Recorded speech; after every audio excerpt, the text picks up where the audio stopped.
How to log into Cash App with Cashtag. Hello and welcome back to our channel. If you wish to access your Cash App account using a Cashtag, it's not an option.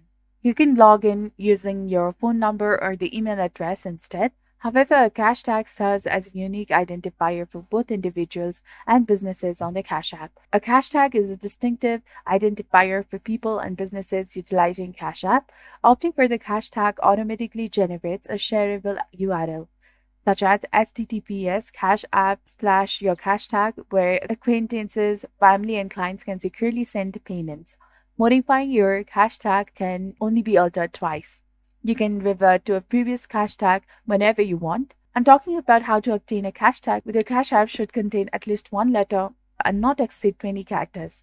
Verified cash tags, a blue verification emblem alongside a cash tag, indicates that the Cash App has certified the account as a genuine representation of the public figure, celebrity, or gold brand it signifies. So this was all for today. If you found this guide to be informative, do not forget to like, comment, share, and subscribe to our channel for more amazing tips and tutorials.